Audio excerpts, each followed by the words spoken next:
கடன் அன்பை முறிக்கும் என்பார்கள். ஆனால் இன்று பல குடும்பங்களில் கடன் நிம்மதியையே முறித்துக் கொண்டிருக்கிறது.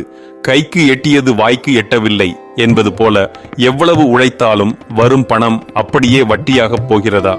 வாங்கிய கடனை அடைக்க மீண்டும் ஒரு கடனா? இந்த சுழலில் சிக்கித் தவிக்கும் உங்களுக்கு ஒரு மகா பிரசாதமாக அமையப் போகிறது இந்த வீடியோ. வணக்கம், தேவபூமிக்கு உங்களை அன்புடன் வரவேற்கிறோம். உழைப்பு மட்டும் போதாது, அந்த உழைப்பிற்கு இறையருளும் தேவை. உங்கள் ஜன்ம நட்சத்திரத்தன்று நீங்கள் செய்ய வேண்டிய ஒரு மிக எளிய ஆனால் அதீத சக்தி கொண்ட பரிகாரத்தை பற்றித்தான் இன்று நாம் பார்க்க போகிறோம். கும்பகோணம் அருகே உள்ள திருச்சேரை உங்கள் வாழ்வின் தலைவிதியையே மாற்றப்போகும் ஒரு தலம். ஏன், எப்படி, விரிவாக பார்ப்போம். முதலில் நாம் ஒரு விஷயத்தை புரிந்து கொள்ள வேண்டும். ருணம் என்றால் கடன். இது வெறும் பணக்கடன் மட்டுமல்ல.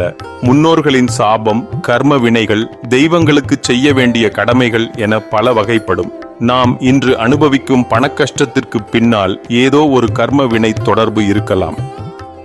திருச்சேரை திருத்தலத்தில் வீற்றிருக்கும் சிவபெருமான் ருண விமோசன லிங்கேஸ்வரர் என்ற திருநாமத்தோடு அருள் பாலிக்கிறார். அதாவது உங்கள் சகலவிதமான கடன்களையும் வேரோடு அறுப்பவர் என்று பொருள்.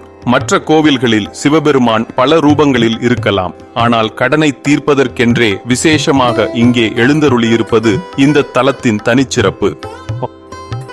கும்பகோணத்திலிருந்து திருவாரூர் செல்லும் வழியில் உள்ளது இந்த திருச்சேரை. இங்கு மூலவர் ஸ்ரீ சாரபரமேஸ்வரர், ஆனால் மக்களின் மனம் கவர்ந்தவர் ருண விமோசன லிங்கேஸ்வரர். இங்கு மாசி மாதம் 13, 14, 15 ஆகிய தேதிகளில் சூரிய ஒளி நேரடியாக லிங்கத்தின் மீது விழும். இது சூரிய பூஜை என்று அழைக்கப்படுகிறது. சூரியனே வழிபடும் தலம் என்பதால் இங்குள்ள ஈசனை வணங்குவது உங்கள் வாழ்வில் புதிய ஒளியை கொண்டு வரும். இங்குள்ள இறைவி ஞானாம்பிகை உங்கள் பண கஷ்டத்தை தீர்க்கும் வழியை உங்களுக்கு புத்தியில் ஞானமாக உதிக்கச் செய்பவள் இவளே. இந்த தலத்தில் உள்ள மார்க்கண்டேய தீர்த்தம் மிகவும் புனிதமானது. அதில் நீராடி இறைவனை தொழுவது உங்கள் விதியை மாற்றும் வலிமை கொண்டது. உங்களுக்கான தனித்துவமான செய்தி. பொதுவாக பிரதோஷத்தன்று செல்வது சிறப்பு என்பார்கள். ஆனால் உங்கள் வாழ்வின் மிக முக்கியமான நாள் உங்கள் ஜென்ம நட்சத்திரம். நீங்கள் பிறந்த அந்த நட்சத்திர நாளில் பிரபஞ்சத்தின் ஆற்றல் உங்களோடு அதிகம் இணைந்திருக்கும். உங்கள் நட்சத்திரம் வரும் நாளில் அதிகாலையிலேயே திருச்சேரை செல்லுங்கள். ருண விமோசன லிங்கேஸ்வரருக்கு உங்கள் பேரில் அர்ச்சனை செய்யுங்கள். இயன்றால் செவ்வரளி பூக்களால் அர்ச்சனை செய்வது கடன் சுமை குறைய வழிவகுக்கும். பல பக்தர்கள் 11 சனிக்கிழமைகள் தொடர்ந்து வந்து வழிபட்டு பலனடைந்திருக்கிறார்கள். ஆனால் உங்களால் அடிக்கடி செல்ல முடியாது என்றால் உங்கள் நட்சத்திரத்தன்று முழு நம்பிக்கையோடு அங்குள்ள 11 நெய் தீபங்களை ஏற்றி ருண விமோசன ஸ்தோத்திரத்தை பாராயணம் செய்யுங்கள்.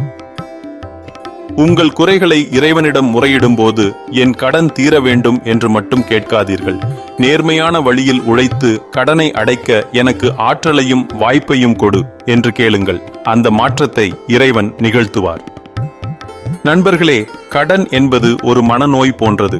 அது உங்களை முடக்கி போடும். ஆனால் திருச்சேரை ருண விமோசன லிங்கேஸ்வரர் உங்களை அந்த சிறையிலிருந்து விடுவிப்பார்.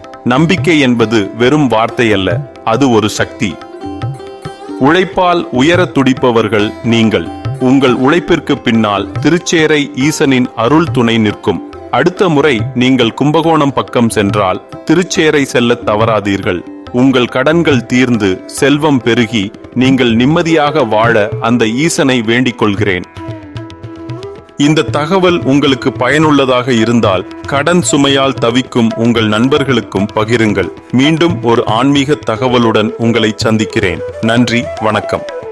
இந்த பதிவை ரசித்து இருப்பீர்கள் என்று நம்புகிறேன். இந்த பதிவு பிடித்திருந்தால் உங்கள் நண்பர்களிடமும் உறவினர்களிடமும் பகிரவும். மீண்டும் அடுத்த பதிவில் சந்திப்போம். அதுவரை நன்றி, வணக்கம்.